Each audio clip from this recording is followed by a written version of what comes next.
무오년에 태어난 말띠 분들의 사주 특징과 2026년 병오년의 운세를 자세히 풀어드리겠습니다. 무오라는 간지 들어보셨죠? 황야를 달리는 황색 말의 형상이라고 하는데요. 그 이름답게 기운이 정말 강하고 주관도 뚜렷한 분들이 많아요. 먼저 무오생의 기본 성향부터 얘기해 볼게요. 무오는 천간의 흙과 지지의 불이 만난 형상입니다. 지지의 오화가 천간의 무토를 밀어주는 양인살의 기운이 있어서 추진력이나 뚝심이 보통이 아닙니다.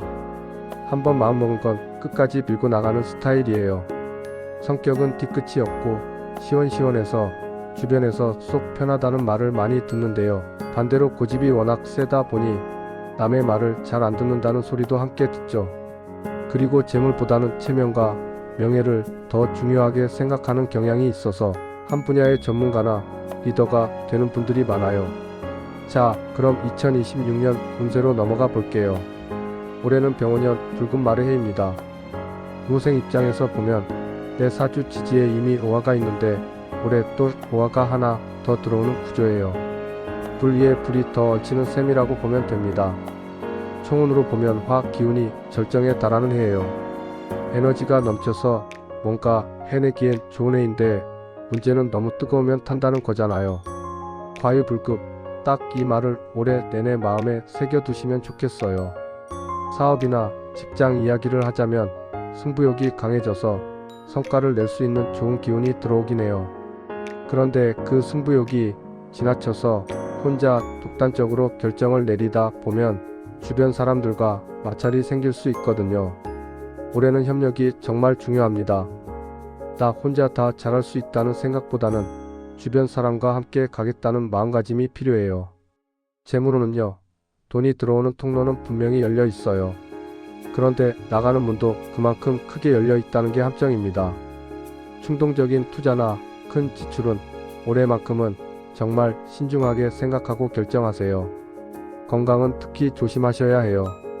열이 위로 솟구치는 형국이라서 고혈압이나 심혈관 관련 질환을 주의해야 하고요. 감정 관리, 특히 분노 조절에 신경 쓰셔야 합니다. 무오생은 원래도 기운이 센데 올해는 더 뜨거워지니까 욱하는 순간을 잘 다스리는 게 건강이랑 대인관계 양쪽 모두에 도움이 돼요.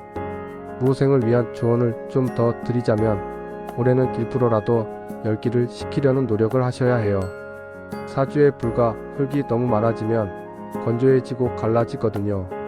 수의 기운, 그러니까 냉철한 이성과 충분한 휴식이 올해의 진짜 보약입니다. 그리고 오자형이라는 게 있는데요. 오와 우가 만나면 스스로를 볶는 자형의 기운이 생길 수 있어요. 쉽게 말해서 본인의 고집 때문에 스스로 일을 망치는 상황이 올 수 있다는 거예요. 한 걸음 물러나는 여유, 올해는 이게 정말 필요합니다.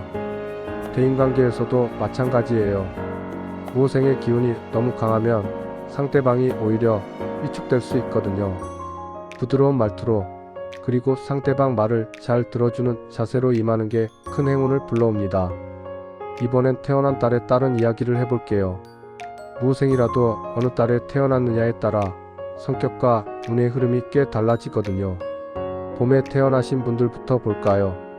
음력 1월, 인월에 태어나신 분들은 호랑이 땅할 기운을 받았어요.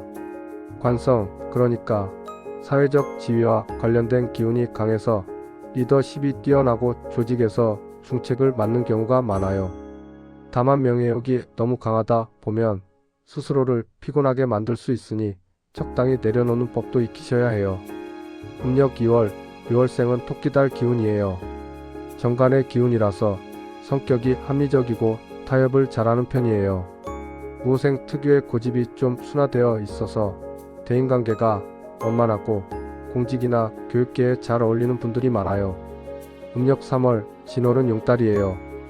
흙의 기운이 겹쳐서 고집이 아주 세져요. 대신 추진력은 최고조라서 한번 시작한 일은 끝을 봅니다. 재물을 모으는 창고 역할을 하는 고지의 기운도 있어서 재물 폭도 있는 편이에요. 여름에 태어나신 분들 이야기입니다. 음력 4월, 4월은 뱀달이에요. 불의 기운이 더 강해지는 달이라 성격이 급하고 화끈해요. 총명하긴 한데 인내심이 부족할 수 있으니 의도적으로 수의 기운, 그러니까 냉철함을 가까이 하는 게 좋아요. 음력 9월, 9월은 말달이죠. 무원년의 무어린이 기운이 그야말로 폭발적입니다.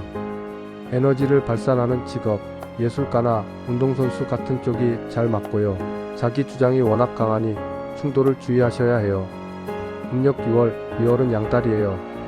뜨거운 흙의 기운인데 고집은 세지만 속이 깊고 책임감이 강한 분들이 많아요. 자수성가형이 많고 중년 이후에 안정을 찾는 패턴이에요. 가을에 태어나신 분들을 볼게요.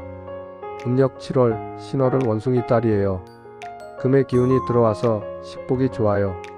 두뇌 회전도 빠르고 재능도 많아서 기술직이나 전문직에서 두각을 나타내는 분들이 많습니다. 음력 8월, 6월은 닭달이에요. 섬세하고 깔끔한 성격에 칼날 같은 예리함도 있어요. 비판적으로 보일 수 있지만 그만큼 결과물을 제대로 만들어내는 능력이 있고 재물운도 좋은 편이에요. 음력 9월, 술월은 개달이에요. 신의가 깊고 의리가 있는 분들이에요. 종교나 철학에 관심이 많고 주변 사람들을 잘 챙기는 보스 기질이 강합니다. 마지막으로 겨울에 태어나신 분들이에요. 음력 10월, 해월은 돼지달이에요. 차가운 물의 기운이 뜨거운 모의 열기를 딱 식혀주는 구조라서 균형이 잘 잡힌 사주예요. 재물복이 따르고 위기를 지혜롭게 넘기는 능력도 탁월해요. 무호생 중에서도 가장 안정적인 편이라고 볼 수 있어요. 음력 11월, 자월은 쥐달이에요. 불과 물이 충돌하는 수화기제의 기운이라서 변화가 많은 삶을 살 수 있어요. 대신 감수성이 풍부하고 해외운이나 이동수가 잦은 편이에요. 음력 12월, 축월은 소달이에요. 얼어붙은 땅의 기운인데 겉으로는 무뚝뚝해 보여도 속은 정말 따뜻한 분들이에요. 인내심이 강하고 대기만성형이라 나이가 들수록 발복하는 경우가 많아요. 마지막으로 2026년 한 가지만 꼭 기억하세요. 올해는 화 기운이 전체적으로 과잉되는 해예요. 겨울생, 그러니까 음력 10월에서 12월 사이에 태어나신 분들은 그 열기를 동력으로 잘 활용하면 발복하기 좋은 해예요. 반대로 여름생, 음력 4월에서 6월 사이에 태어나신 분들은 감정 폭발이나 심장, 혈압, 건강관리에 각별히 신경 쓰셔야 합니다. 올 한 해 무생 모두 건강하고 좋은 일 가득하시길 바랍니다.